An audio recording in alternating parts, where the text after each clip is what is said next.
Cada semana vamos a dialogar con amigos, terapeutas, maestros, personas que muy gentilmente nos comparten su mirada, su experiencia, nos hablan sobre su proceso individual y su propósito.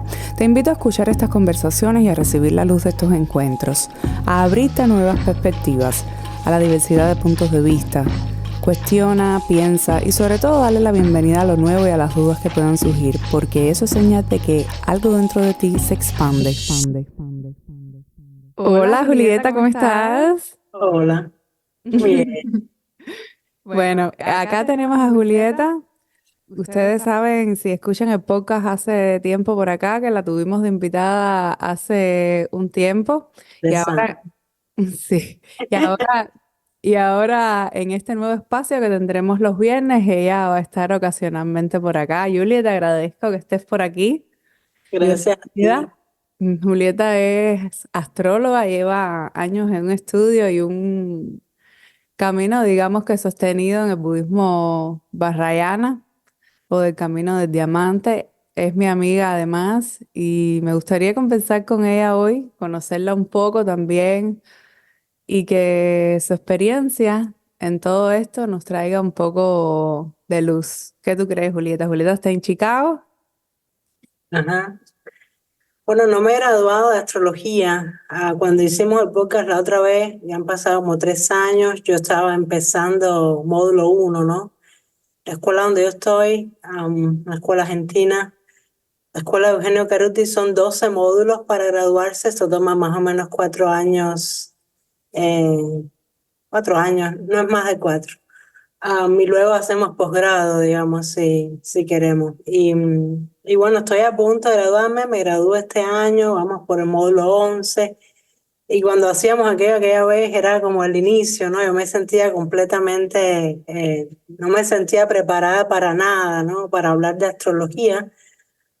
Ahora siento que no me siento preparada tampoco, pero siento que sin duda algo va cambiando, ¿no? En la escuela la idea es que la astrología no es conocimiento, es percepción. Y esto es lo que hablamos cuando aquello, pero hablarlo cuando aquello no es lo mismo que haber pasado 3 años.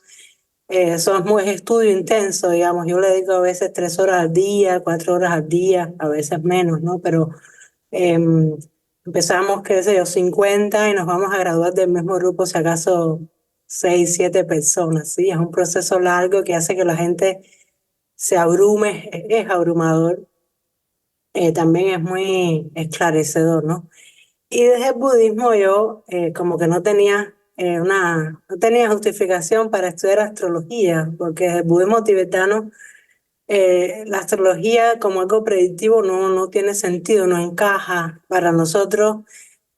Budismo de nivel Vajrayana, ya todo budismo, diría yo, empieza, es como una puñalada en el corazón de lo que es el yo, ¿no? Y de todo de este ser que se quiere mejorar. Eso para nosotros no existe. O sea, el budismo empieza por otro lugar. Y yo tenía una deuda pendiente con la astrología, es la conclusión que saco, porque yo estudié, era 2020, era 2020, tenía tiempo, era ese momento como de crisis y tiempo libre, y por eso empecé. Pero yo no podía justificar en el budismo por qué yo estudiaba astrología. Decir astrología es decir predicción, es decir, tratar de predecir el futuro, digamos, y protegerse. Y desde el budismo no busca eso, el budismo no va por ahí. Entonces fue muy contradictorio y yo siempre dije, si la astrología me trae contradicción con el budismo, yo dejo la astrología. O sea, para mí el budismo era como más mi centro, digamos, mi creencia central, digamos. Pero este es el día que no dejé la astrología.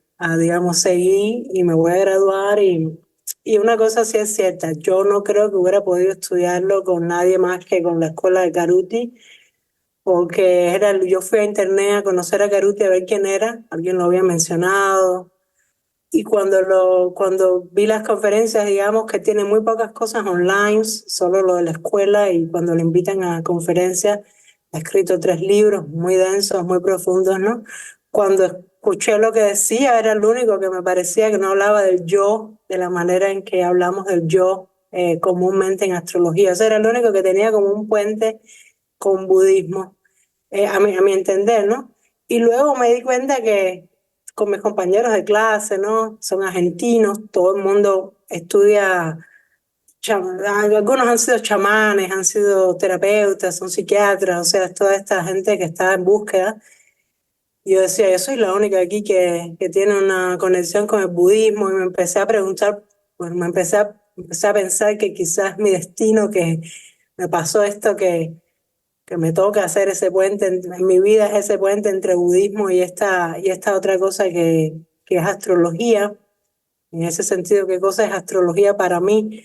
Era como decía Caruti, ¿no? Es percepción de unos órdenes que están por detrás de la realidad, que están atravesando la realidad. En ese sentido se parece al Tantra, porque todo está Ok, sí, vamos a ir por parte de lo que me dijiste, ¿no? en Porque muy denso, ¿no? me quedaron algunas cosas. No, no, pero por supuesto que todo ha ido cambiando, porque pienso que también la astrología y la manera de nosotros trabajar con ella, si se quiere, está cruzado también por nuestra experiencia. Y como tú dices, por supuesto que hace 3 años atrás, ahora mismo ya estamos cruzados por otras cosas. Pero para ordenar un poco esta conversación, en tratar de ir lo más coherentemente posible.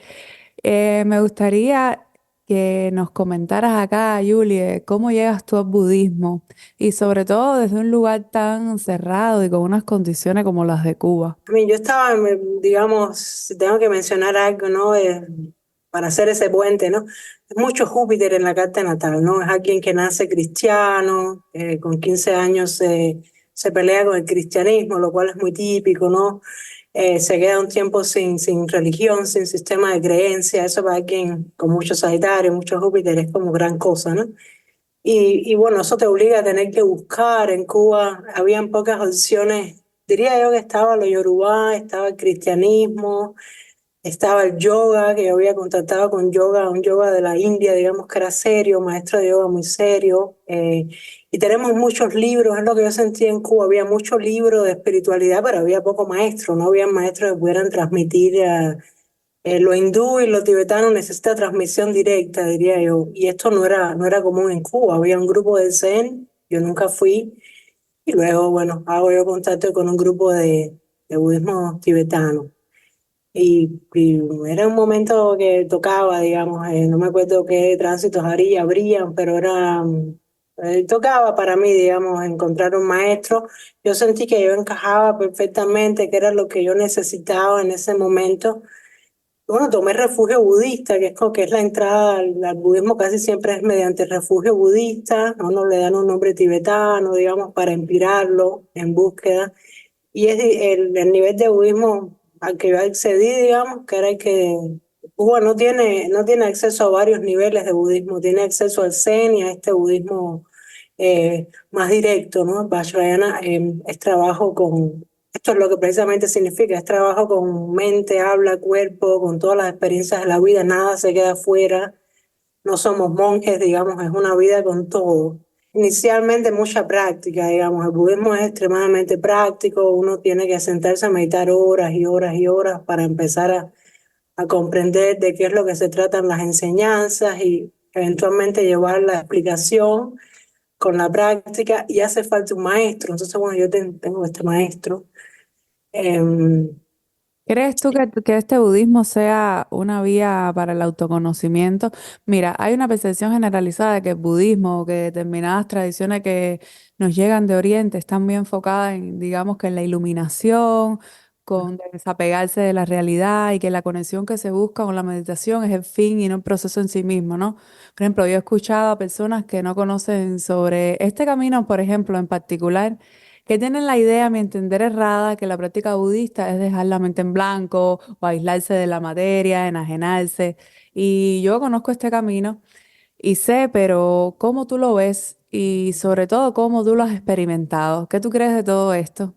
de hecho, hablábamos el otro día, yo vi una tutora que tengo en la escuela, ella fue budista en Argentina, pero el budismo con el que ella contactó era lo que llamamos Hinayana, ¿no? El budismo tiene tres grandes niveles. Em, El budismo sí es proceso, es lo que yo me he dado cuenta ahora. Sobre todo me he dado cuenta de esto hace muy poco me he dado cuenta de esto. Sí es proceso. Yo tenía un problema con llamarle religión y mucha gente no le llamaría religión. Estoy contactando precisamente con maestros últimamente que están haciendo mucho hincapié en llamarle religión para poder establecer que no es al libre, que no es improvisado el budismo. El budismo requiere transmisión, el budismo requiere que requiere escuela de alguna manera. No me puedo considerar budista, tal vez me puedo considerar budista en el sudeste asiático, teniendo un altar y poniendo agua y eso, pero no soy un practicante. Cuando practico budismo, siempre tiene que haber de alguna manera o un señor mayor que me guíe, es lo que llaman elder en los monjes, alguien que yo no estoy tratando de convertirme en esta persona, pero necesito esa guía, es un instructor de método, digamos. Luego hay un budismo, hay un nivel muy grande, que es el nivel de los bodhisattvas, el que tú me decías que querías hablar. Este requiere instructor, pero todavía no me estoy convirtiendo no estoy mezclándome con la mente de mi maestro. En el budismo Vajra, que es el nivel más directo, hay transmisión directa, me estoy mezcla mi mente, se mezcla con la mente del maestro, digamos. Esto lleva método, lleva encontrarse frente a frente. Cómo la transmisión ocurre exactamente es un poco misterioso, porque estás en un lugar abierto a cierta enseñanza, hay método de por medio, digamos, hay sonidos, hay música, aquí ocurre lo que llamamos transmisión, que es que la mente comprende algo que es muy profundo acerca de la propia mente, acerca de la propia percepción. Difícil ponerlo en palabras.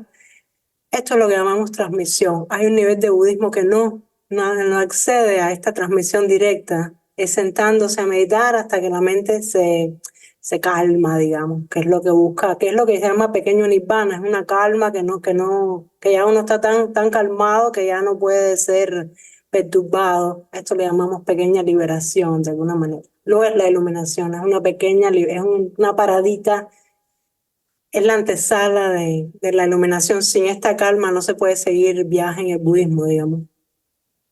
¿Y qué tú crees de ese dicho? Porque me quedé pensando ahorita cuando estabas hablando, cuando empezaste a hablar de todo esto referente al budismo, que la práctica es al monje. ¿Y por qué tú crees que es importante esta práctica sostenida? ¿No? Remitiéndonos al dicho, aunque sabemos que no eres Sí. monje ni nada de eso, pero ¿cómo se lleva el día a día? Tú sabes, ¿cómo se puede llevar esto a lo más cotidiano? El día a día, desde el Tantra es además la mayor meditación posible sentado en el cojín, digamos, hasta a lo más posible sentarse en el cojín. Yo llevo 10 años meditando, ¿no? 10 años sentada en el cojín, horas y horas y horas, ¿no? Yo no siento todavía que cuando me levanto del cojín, por mi cuenta, si no estoy con la sangha, digamos, si no estoy con el grupo de practicantes, que es muy importante, ¿no? Porque comparte cierta energía. Si no estoy con ellos, digamos, estoy en mi vida diaria, después de 10 años sentándome en el cojín, yo siento que estoy a veces atravesada eh, no me siento tan calmada, digamos. O sea, esto te da no es que haya que estar calmado, pero no siento que sea tan fácil meditar cuando me levanto del cojín, digamos, estar en eso. Seguramente que lo estoy, pero a mi entender no lo estoy. Eh, Uno diría, necesita mucha más práctica en el cojín, ¿sí? 10 años es muy poco tiempo para budismo y eso te da la idea de que la ciencia, por ejemplo, o sea, yo trabajo en ciencia y meditación, no es mi trabajo. La ciencia diría, bueno, lo que llamamos un meditador de largo plazo, a quien queremos ver cómo el cerebro está, a ver si de verdad que hay cambios en los sistemas neuronales, a ver si es una persona que no se asusta fácilmente, a ver si tiene distancia de las emociones. Para que la ciencia coja ese espécimen necesitamos 10.000 horas de meditación como mínimo y yo diría 30 40 años, ¿no? 10.000 horas vienen siendo 20 años, no hay que sacar la cuenta. Y si le dedicas una hora diaria, necesitas mucho tiempo, es saturnino, el proceso es muy largo, el proceso. Entiendo lo que me quieres decir, pero para todos los que nos escuchan que tal vez mediten desde a lo mejor otras prácticas o Claro, escuela, pienso que esto mismo que estás hablando de la neurociencia, ha avalado ya desde ese campo la importancia que tiene la meditación. Ya hay estudios. Pero, por ejemplo, ¿tú sientes que ha cambiado, que ha incidido la práctica de la meditación en tu realidad, en lo que haces día a día, en tu comportamiento? Sí, sí, sí, sí, hay una cosa que nos damos cuenta rápido, digamos, yo pienso que no hace falta pasarse años en la distancia que logramos tener de las sensaciones, que es a lo que vamos también con la astrología como Caruti la enfoca. Esta distancia que logramos tener de las sensaciones para no reaccionar mecánicamente, esto ya es un montón, digamos. Quien sea que empiece a tener esta distancia, a través de cualquier método, a través de cualquier terapia, yo creo que esto ya es un montón, esto es a lo que vamos, digamos. Tal vez no alcanzo ninguna iluminación, pero esa distancia, creo que esa es la clave de todo, que no soy un ser que reacciona mecánicamente, lo puedo hacer un poco, pero no lo hago todo el tiempo. Y doy fe de que la astrología, al menos como yo la estoy estudiando, a través de la comprensión de lo que son los patrones del inconsciente colectivo, y yo diría Carl Jung también hubiera dicho esto, ¿no? Esa distancia del patrón hace que la mente se libere, digamos, de lo que son sí, de unos enganches tremendos con los que vivimos, digamos. Y es esa distancia la que lo posibilita, no importa si es a través de meditación o a través de comprender que es un patrón, digamos, lo que siento es un patrón, no tengo que reaccionar a lo que siento. Y esta distancia es distancia de los estímulos, digamos, que son repetitivos. ¿Cómo poner un ejemplo de esto en astrología? A nosotros creemos que, bueno, que es lo que somos, ¿no? Es el gran punto. Nosotros creemos que cuando la gente se siente intuitiva, digamos, tiene mucho Neptuno, mucho Piscis, mucha casa 12, ¿no? Siempre tiendo a sentir que soy mis sensaciones, ¿no? A una persona con tanta agua en la carta natal, por un ejemplo, es casi imposible decirle que no es esta persona, decirle no eres tus sensaciones, digamos. Muchas de estas corazonadas que son intuitivas pueden ser perfectamente unos estímulos repetitivos. Simplemente la casa 12, por poner un ejemplo, uno está configurado, hasta tanto se demuestra lo contrario, para sentir de cierta manera. Eso es Luna-Plutón. Vamos a poner este ejemplo, ¿no? Eh, Está configurado que la función de protección e interioridad queda justo unida desde que nazco con la función muerte, con la función eh, resquebrajamiento, digamos, eventualmente psicológicamente terror, sobreprotección. Está configurado que viene junto esto. ¿Cómo no, cómo decirle a la persona que es Luna Plutón, que no es que es la mamá de afuera, que no es que es algo, que es ambos en un vínculo lo que hace que sea tan compleja la sensación de lo materno, digamos? Me aterra de alguna manera lo materno, me ahoga. Y es una sensación que es como está configurado hasta que yo me doy cuenta que es un patrón y puedo tener otro diálogo, puedo tener otro vínculo primero con la figura materna externa, pero luego con todo lo materno, eventualmente con todos los vínculos afectivos, ¿no? Porque Luna Plutón dice que todos los vínculos afectivos están marcados por lo plutoniano. Por poner un ejemplo, ¿no? ¿Cómo decirle a una persona con Luna en 12, Luna Plutón en 12, que todas estas sensaciones que pueden ser de terror a lo materno o de rechazo o de quedar tomado por lo materno son en principio mecánicas, digamos, hasta que yo exploro de qué se tratan esas? Se ve, la astrología también propone un camino uno diría, de autoconocimiento. Primero de autoconocimiento y luego de darnos cuenta de que no es que sobre mí, pero propone un camino que yo tengo esperanza que sí es un camino de mucha liberación digamos, liberación de estos patrones, digamos, de mucha posibilidad para la maduración, que era lo que Jung diría, es la maduración psíquica lo que nos ayuda, a lo que nos ayuda la astrología. Y ambos, digamos, el budismo a su manera, mucho más de manera radical, el budismo va al corazón de la libertad de percepción. La astrología no sé si llega tanto en este momento, pero si se hace profundamente, la astrología conduce también a una liberación de patrones, digamos, a sentirme más Puesto libre, que más... Por ¿sí? supuesto que sí, porque por ejemplo tú hablabas de ese patrón Luna-Plutón, pero luego el individuo tiene toda una carta natal y solo es una parte de la que estás hablando. Entonces habría que ver Claro, ya en terapia cómo se va abriendo ese complejo de Luna-Plutón tal vez, pero bueno, desde luego él va a tener otras cosas en su carta. Entonces creo que no deberíamos apreciarlo como tan así, sino ver la totalidad y la trama de toda la carta que nos propone, porque a veces uno, volviendo al sentido del mismo patrón que estabas diciendo, creo que uno podría cuestionarse el hecho de solo apreciar una parte de la carta, sino verlo, claro, no. verlo entero, o sea, porque puede estar ese patrón, por supuesto que sí, pero si no ir viendo sobre todo cómo lo experimenta cada quien, porque a lo mejor yo Luna Plutón y tú Luna Plutón, por poner un ejemplo, no lo vivenciamos de la misma manera, no vivenciamos esa... Sí, sí, hay niveles, digamos. Lo que vamos encontrando es que hay capas y capas de vivir la energía. Esto es muy interesante, da la posibilidad de registrar. Esto es de lo que se convierte cuando uno lo estudia, no cuando uno es consultante, pero cuando uno lo estudia desde dentro.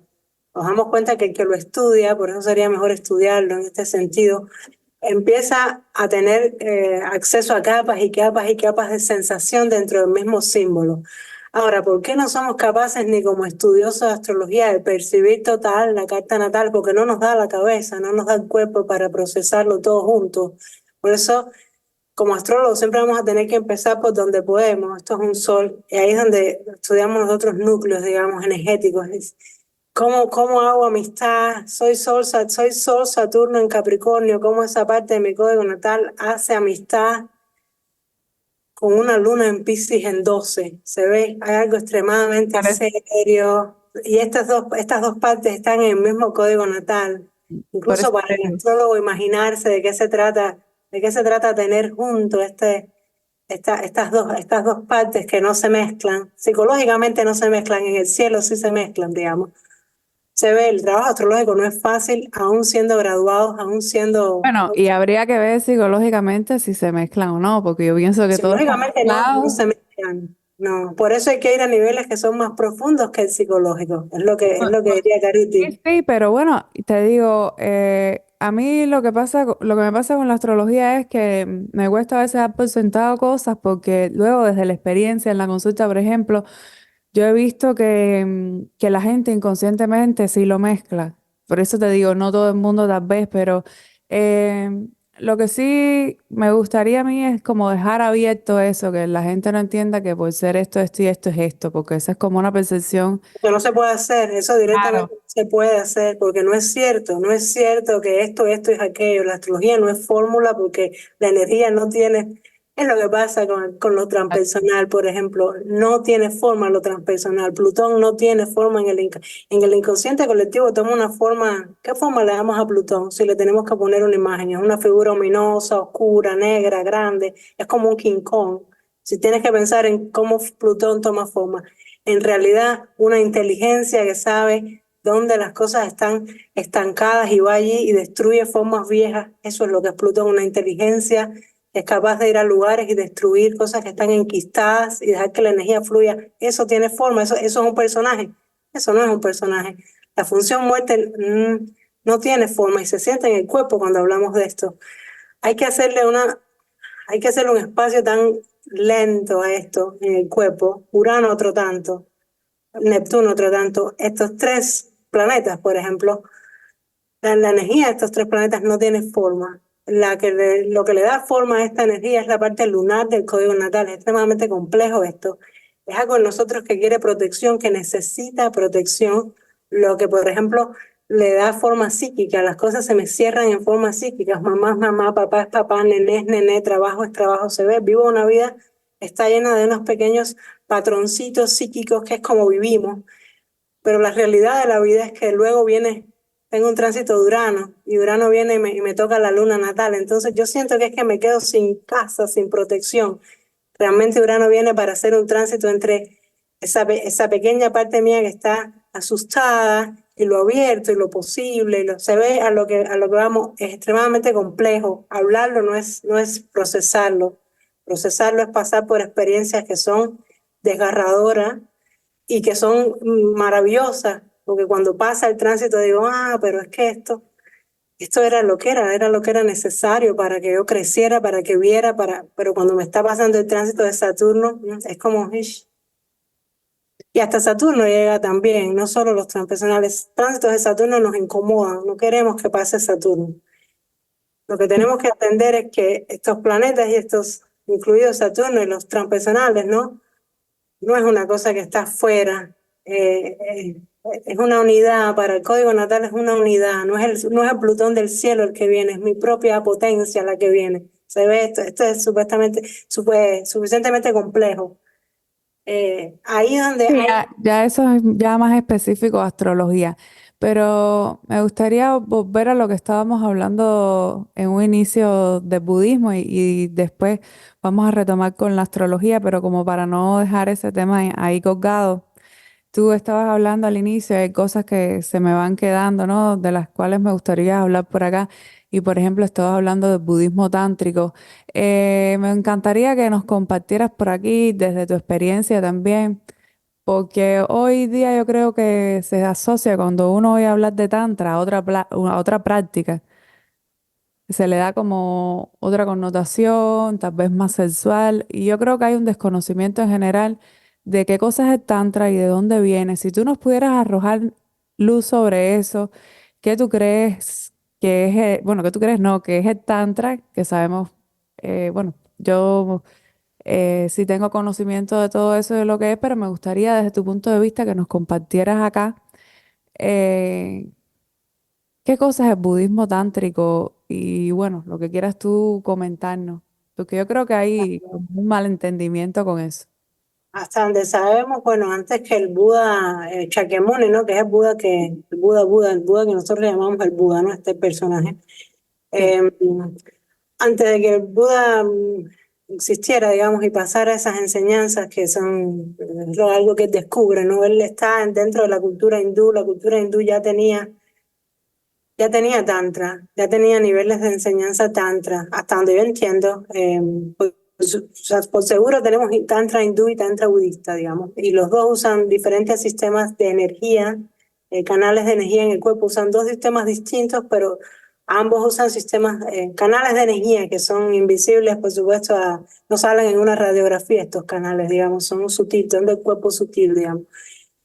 El budismo tantra es distinto al hinduismo tantra. El Buda llega en este contexto de India y él cambia con lo que él descubre. Él se convierte en este maestro que es distinto, digamos, porque él encuentra otra cosa que no es lo que los hindúes habían encontrado. Los hindúes habían encontrado supuestamente este pequeño nirvana, en todo caso, es lo que yo entiendo. El Buda va más allá y encuentra, o sea, se sienta debajo de un árbol después de todo un recorrido, ¿no? Todo ese camino que hizo y encuentro en todo caso un estado que va más allá de esta, no es un estado de paz y se acabó, es un estado que todo está hiperconectado, digamos, no es un estado de calma necesariamente, es un estado de hiperconectividad con todos los fenómenos de comprensión de otros mundos y, en fin, es la mente abierta a su máximo potencial, digamos. Y él dio enseñanza, o sea, no tenía intención de dar enseñanzas, lo que pasa es que él alcanza este estado, que es una cosa casual, o sea, él no esperaba esto, y él dice, bueno, estuvo como 7 días, según la historia, en un estado como de gozo y no podía moverse, y se quedó sentado donde estaba y dijo, bueno, es que lo que descubrí es tan simple que no creo que puedo explicarle esto a nadie, es la naturalidad de cómo son las cosas, y fue lo que él dijo, ¿no? Y, y se empiezan a acercar ciertas criaturas, se dice que esto es muy simbólico, pero es supuestamente también real, ¿no? O sea, está como que tiene historia escrita, digamos que fue así. Se empiezan a acercar ciertos animales, ciertas criaturas que él asume que quieren enseñanza, ¿no? Y empieza a enseñar. Y él dio muchas enseñanzas a todo el que se le acercó, entonces luego de la muerte del Buda se organizaron estas enseñanzas y hay un nivel de estas enseñanzas que es el nivel Tantra, que fue transmitido de mente a mente. Es de mucha explicación, digamos, verbal, esto es lo que es Tantra, no es una explicación para, se podría decir que es una explicación para aquellos que con que veían al Buda y veían algo que, como que comprendían algo un poco más profundo, no veían a un personaje, no veían a un ser humano, veían en todo caso un estado alcanzable o un estado mental, no sé cómo llamarle, ¿no? y de este gancho que había, este gancho que es el que percibe, el que ve esto, ¿no? Ahí ocurre esa transmisión de la que hablábamos antes, entonces ahí él, él hizo estas transmisiones tantra, el tantra en India no duró, o sea, no, de hecho Buda andaba por lo que es Nepal, digamos, hasta cierto punto está como en las postrimerías entre Nepal e India, y este tipo de enseñanza floreció en el Tíbet, digamos, y estuvo resguardada 1000 años en el Tíbet, y luego, o sea, salió de India al Tíbet y ahora está aquí en Occidente, digamos. Después del 59, estas transmisiones llegaron al mundo occidental y ahora la mayoría de estos maestros que tienen transmisión tantra y que pueden transmitir esa enseñanza que viene desde los tiempos del Buda están en Occidente. Son maestros que viven en Estados Unidos, en Inglaterra, en Suecia, en Dinamarca, qué sé yo, ¿no? Claro, pero a mí siempre he estado, siempre he querido aclarar eso porque creo que la gente tiene un concepto La erróneo. idea de que hay algo de lo sexual no es errada, hay transmisión No, que pero implica lo no es, sexual. claro, pero que no es eso solamente. Es inmenso el Tantra, pensemos que Exacto. tuvo 1000 años, son transmisiones para la liberación de la mente que tuvieron 1000 años de desarrollo y protección en el Tíbet y se desarrollaron aún más. Eh, Llegamos a tener un budismo que en algún punto tenemos un budismo que es plenamente tibetano, digamos, que se desarrolló completamente en el Tíbet y que casi no tenía, hay una escuela de budismo tibetano que es completamente tibetana, digamos, casi lo transformó todo de India a Tíbet, ¿no? Eh, Esto se ramifica, entonces al ramificarse tiene 1000 transmisiones buscando el mismo objetivo como puertas de entrada y algunas de ellas son mediante prácticas sexuales que llevan mucha preparación en soledad y todo eso. Tienes que tener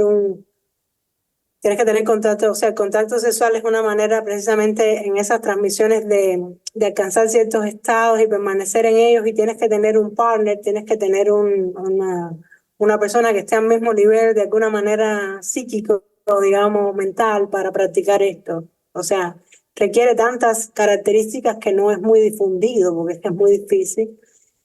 Y luego hay otras prácticas que son mucho más asequibles, que son las que están más regadas en todo Occidente ahora, son muy accesibles. El maestro que yo tengo, digamos, o con el que empecé, digamos, lo hizo muy accesible. Por ejemplo, su función fue hacerlo muy accesible, algo que es extremadamente complejo y tradicional. Él le quitó tradicionalismo y lo hizo accesible a cualquier occidental que tenga buen ánimo y ganas de sentarse a meditar, digamos.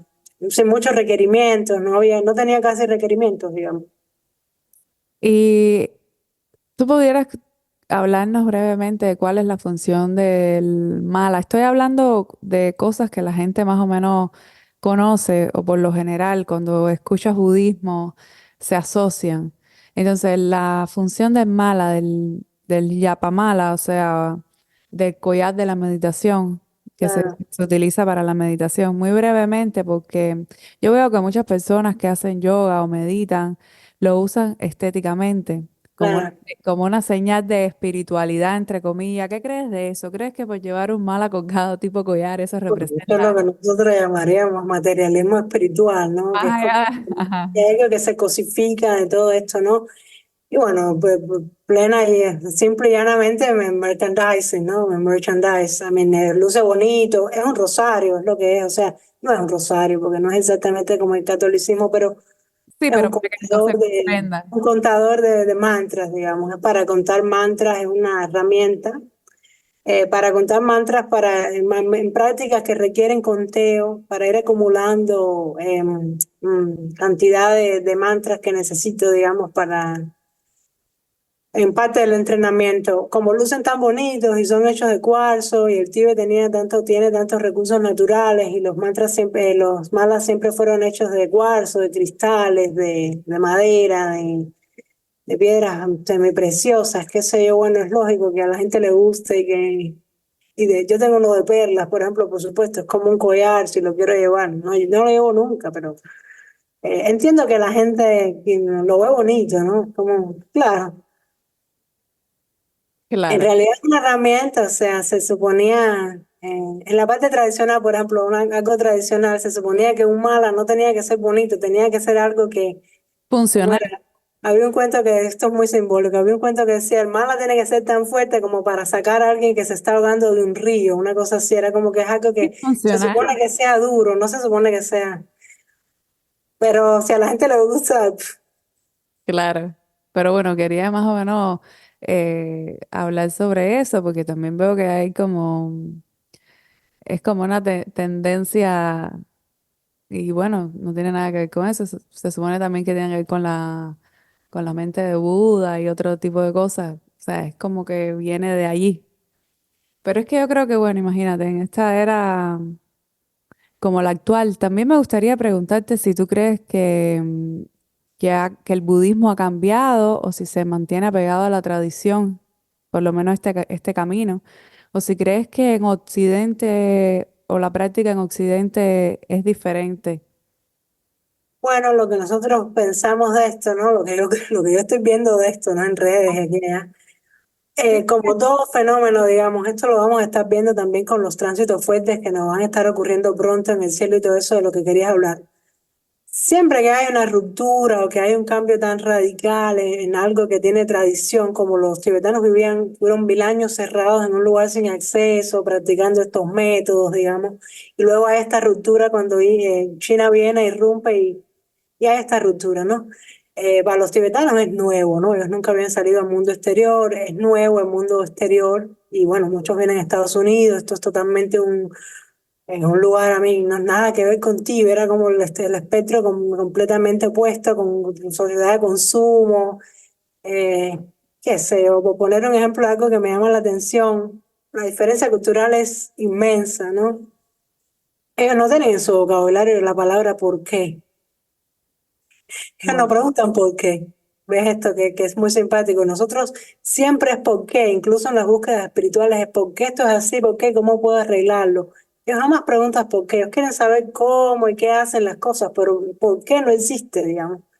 Se ve, nosotros siempre buscando un culpable, buscando un origen donde las cosas, ellos no tienen esto. Esto por poner un ejemplo, ¿no? De lo distinto lo distinta que es esa cultura, ¿no? Bueno, ya han pasado del 59 acá, ¿cuántos años? 70 y tantos, ¿no? 60 y tantos años, 68, qué sé yo.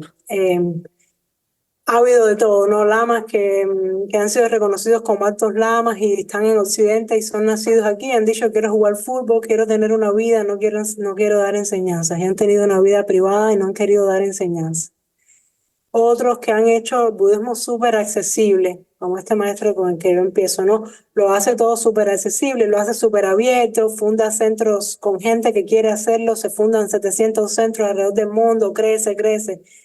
Eh, lo hizo muy fácil, ¿no? Quitó la parte de los altares tan complejos, partes que eran como incomprensibles para un alemán, para un danés, digamos, estas cosas estos altares con rojo y azul y tantos estatuas y cosas, esto lo ayuda a minimizar un poco.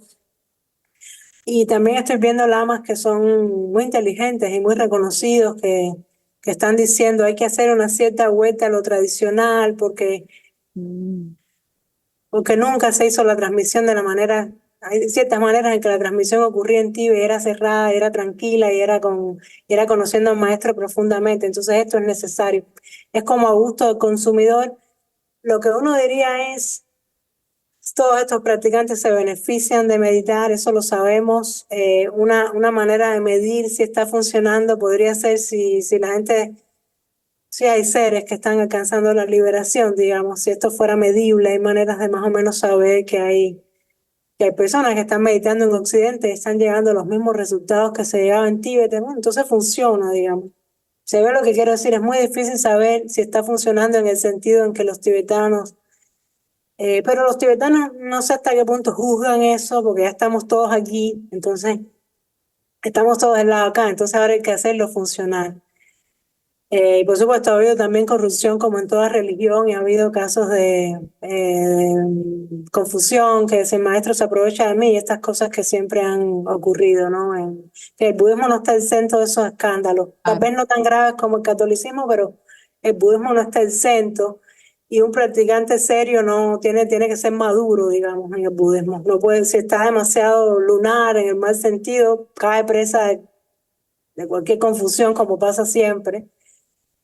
El budismo requiere madurez psíquica, digamos, hay que estar como sólido y maduro antes de entrar al budismo. De lo contrario, haces métodos de meditación profunda y empiezan a aflorar una cantidad de cosas que están sin resolver en la psique. En ese sentido, la astrología es beneficiosa, te pone en un lugar más maduro y luego puedes profundizar más en lo psíquico. La psique es compleja, la mente es compleja, las emociones son extremadamente complejas, son como una droga, digamos, estamos tomados por la emoción y por las reacciones, como hablamos. Entonces, en el budismo se trabaja con esto, pero si estás muy traumatizado, por decirlo así, no va a funcionar la práctica. Vas a empezar a ver unos fantasmas, vas a poner, digamos, exacerba mucho lo que son ciertos traumas que no están resueltos y Sí, te estás queriendo decir que uno debe estar trabajado y comprometido con su proceso. trabajados. Este, sí, trabajado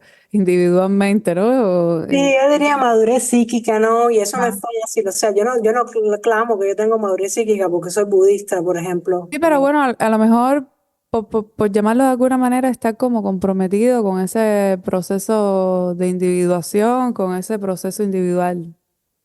Es a lo que vamos con esto, ¿no?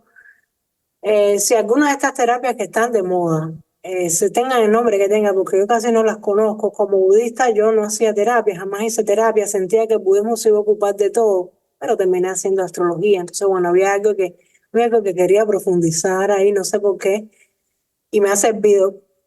No, Pero lo que digo, si muchas de estas terapias, sean las que sean, están ayudando a tomar la distancia de las sensaciones y emociones de las que hablábamos antes, están dando como cierta calma para que uno no se sienta tomado por las cosas que le pasan, para que uno no tenga que actuar sí, por lo menos estás poniendo cosas internas en conciencia que tal vez no sean fáciles de explicar, pero una vez que tú nombras las cosas, eh, pueden tener otro camino.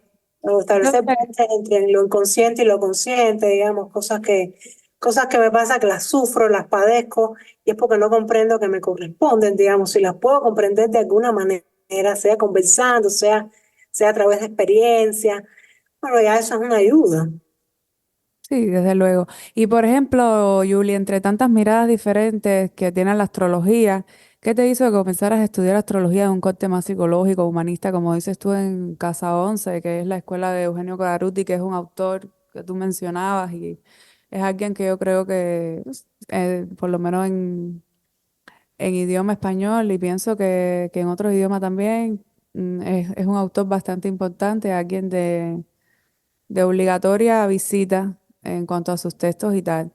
Yo ¿Por como qué, que me por pasa eso también, que por tú qué tienes, ese por ejemplo, camino? sí, te conté.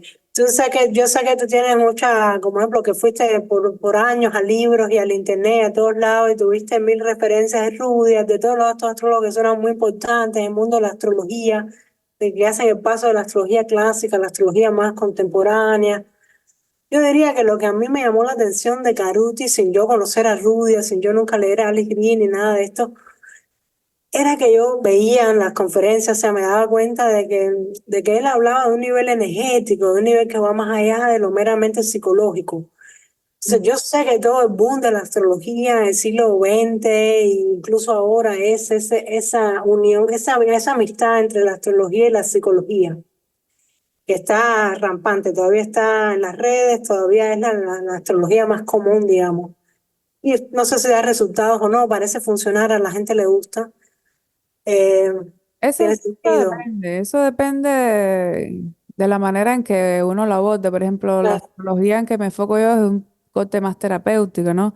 Un poco más Sí. junguiana, obviamente. Pensaríamos que lo que yo te diría es que hay un caudal de astrología que todavía está casi inexplorado. Caruti no es un experto en ella, es un precursor o un participante, no lo sé, de una astrología que podrías llamar energética. Él no sabe cómo llamarle. Le dice profunda, él no sabe cómo llamarle. Hay un nivel de conexión con la energía que está detrás de estos símbolos. Estos símbolos se quedan cortos para símbolo, en fin, es un recorte del caudal energético que hay ahí. tener acceso a ese caudal de energía que está por debajo del símbolo, que es más esotérico esto, que es a lo que va Caruti, No, y que es que, bueno, no solo pues, Caruti, es más eso claro, digamos, ¿no? venía hasta Dallas Bailey incluso.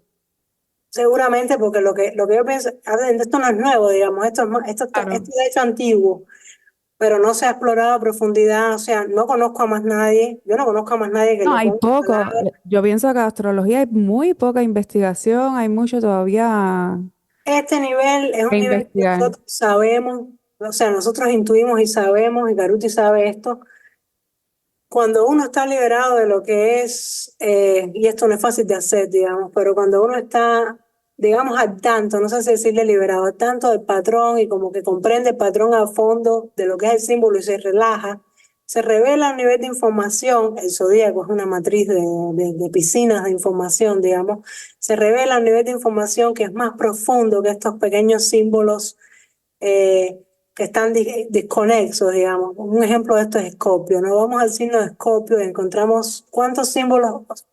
Escorpio es una piscina vibratoria, como todos los símbolos, los signos son piscinas vibratorias. Vamos al signo de Escorpio y encontramos imágenes divergentes, encontramos un mago negro, una, un escorpión, digamos, un chamán que es capaz de curar cuando toca a alguien, encontramos o sea, crisis, hasta cierto punto algo de la resurrección, o sea, cuántas imágenes que no se parecen, un mago negro, o sea, cuántas imágenes que parece que están hablando de cosas distintas hay dentro de la misma piscina que se llama Escorpio, ¿no? Conocer los símbolos distintos del signo y de cada uno de estos signos, conocer los patrones, es lo que permite que algo se relaje y se empiece como a revelar otra información que es más difícil poner en palabras sobre qué cosa es cada signo. Ahora, no voy a acceder a ese nivel de información si no conozco los símbolos, si no conozco los patrones, digamos. ¿Qué nos pasa a nosotros? ¿Por qué la astrología psicológica es un boom? Porque nosotros estamos en los patrones, no logramos salir del patrón, entonces nos quedamos estudiando el patrón para que se libere lo que se quedó preso en el patrón. Se vea lo que voy. Una vez que, para el consultante es más difícil porque está como, necesita ayuda, digamos, pero para el investigador es un poco más fácil porque he ido más a fondo.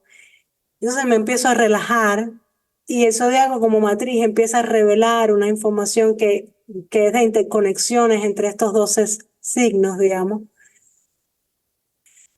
Se ve a lo que voy, esto es extremadamente complejo. Este nivel de astrología que es más profundo es a lo que Caruti llamaría, esto es una inteligencia que no es experta en percibir formas, no se queda en las formas, es una inteligencia que es experta en percibir relaciones y es extremadamente sensible. Hay una sensibilidad que percibe relaciones. No se queda en la forma, se ve algo, se desengancha, porque las formas son transitorias. Lo que hay por debajo no es transitorio, Sí, parece. de eso se trata lo transpersonal también y toda esta psicología transpersonal. Bueno, casi para ir terminando, porque podemos estar inmensamente hablando de esto, pero bueno, yo te invito a que vengas pronto de nuevo para acá y continuamos el hilo de toda esta conversación para que esto tampoco sea tan extenso. Yo quería que habláramos de algo que yo le hice también a la invitada que tuve en el episodio pasado y creo que es necesaria y habla un poco también eh, sobre lo que está aconteciendo hoy día en las redes. Eso que tú estabas hablando un poco también, como la gente se queda enganchada a toda esta astrología, ¿no? Que le ponen, obviamente hay que ponerles nombres y todo eso para un poco poderlo entender, pero tú no crees y tú no sientes que hay una banalización de la astrología en esta era de las redes sociales, pero que también este auge puede ser importante en el sentido de que muchas más personas se interesen por el contenido astrológico. ¿Cómo tú ves eso en la actualidad? Bueno, lo que está pasando parece ser, yo no sigo astrología en las redes, me pasa esto, ¿no?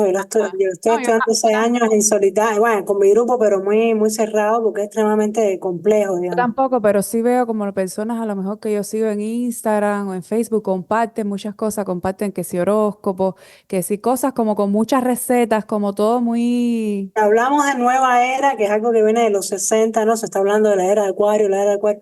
La era de Acuario vista desde lo que se llama nueva era trae este movimiento de información, pero que se queda en capas superficiales, digamos. Me engancho, tengo que escuchar lo que las predicciones del día o del mes o del año. Esto es como si fuera un vicio, esto lo vemos como un nivel más geminiano. Información que se abre, pero nunca se cierra, digamos. Nunca llego a conclusiones. Abro, pero no llego. Esta astrología más profunda, este nivel más profundo, yo pienso que lo que requiere es más lentitud. No está tan mal que hablemos de cualquier Y pero es manera. que yo creo que uno de los problemas fundamentales es eso, que la gente cree que lo que necesita son soluciones para ahora mismo, Claro. inmediatas. Y esto es No se enfoca en el proceso, en ver la vida con esto es esa parte dinámica más procesual. el problema es ese, o sea, hay un nivel que, esto no es un problema, esto es casi lógico, o sea, Carol lo ve como algo necesario. Hay un nivel geminiano de hacer astrología en que abro y abro y abro, busco información, busco información. Hay un segundo nivel más leonino en que quiero que me explique a mí, quiero saber si tiene que ver conmigo, quiero que me explique a mí, es más autorreferencial. Y hay un nivel que sería más virginiano, digamos que ya son estos patrones sensibles, un nivel más Virgo Piscis, es más complejo llegar ahí. Esto va a requerir tiempo y mucha dedicación, por eso se mete en una escuela que lleva 5 años terminar, digamos, porque él cree que no se puede hacer Y rápido. terminar entre comillas, porque yo pienso Sí, que no, uno nunca no, termina el con la estudio. astrología, viéndola como esta percepción de la realidad y también como una herramienta, si se quiere, ligada a todo el autoconocimiento. Si la ves desde el punto de vista igual también un poco más filosófico de pensar y repensar la astrología, esto no va a acabar nunca. Esto tiene que pasar por el cuerpo, es lo que nosotros se ha descubierto, ¿no? En esta otra manera de hacer astrología. Si esta información no cala en el cuerpo, por eso las experiencias de la vida traen mucho más aprendizaje, porque tengo que pasar por ellas. O sea, cuando el cuerpo se entera de lo que está pasando, hay algo que como que comprende. Igual que la meditación, todo esto tiene que pasar por el cuerpo. Toda terapia seria parece que tiene que implicar al cuerpo, sí o sí. Es la conclusión a la que estamos llegando. Todo lo que es mental y jamás hace cuerpo, es muy entretenido, es mercurial, es geminiano, es divertido, pero jamás va. Sí, es lo que se llama, o lo que se le dice, si no lo integras. Bueno, Julie, yo te agradezco que hayas estado aquí conmigo. Vamos a seguir conversando. Vamos a tenerte en un segundo encuentro porque creo que se nos han quedado muchas cosas de las que me gustaría hablar, sobre Por todo, favor.